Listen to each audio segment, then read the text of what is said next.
just driving to Akron, Ohio from New England right now, and an analogy just hit me that's kind of apt for what we're doing. I passed a classic car from probably the 60s or 70s. It was a beautiful car, muscle car. And I thought that was some really cool engineering that was able to make that car. Probably a inline six. You open up the hood, it's pretty empty. You know, you got your engine, camshaft, oil changes would be simple. Clean the windshield, fill up the gas, change the timing belt, change the spark plugs, gap the spark plugs, and you're off. And it was pretty easy to maintain. It was engineered to be pretty simple to maintain. But as we evolved, we started to get these new cars that have a lot of engineering. The Tesla, for example, if you get in the car wash, you don't hit the car wash button, the car shuts down because of the liquid.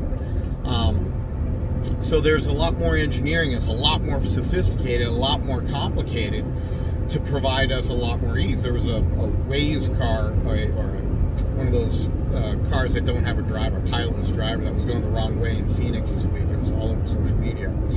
That's how complicated it's become and how sophisticated the engineering has come. And bringing it back to golf, you know, the swings that still work based on kinematics and pressure points and power accumulators, they still work. It still can get the job done. And now you got all these new schools where they're trying to maximize and run everything on the red line, become super sophisticated with their engineering.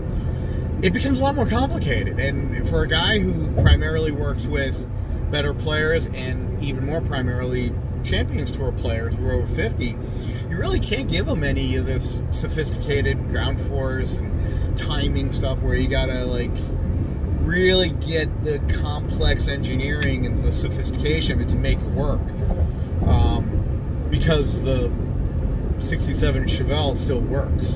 It still drives down the road, and those guys are looking to hit fairways and greens and then putt their eyes out so they can win. And I just find it interesting that the analogy between how many swings are in the trees that have these complicated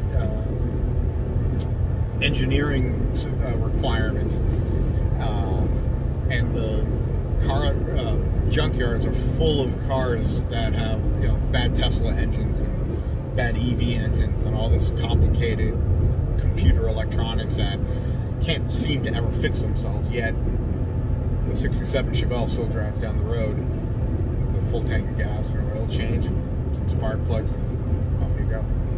Food for thought.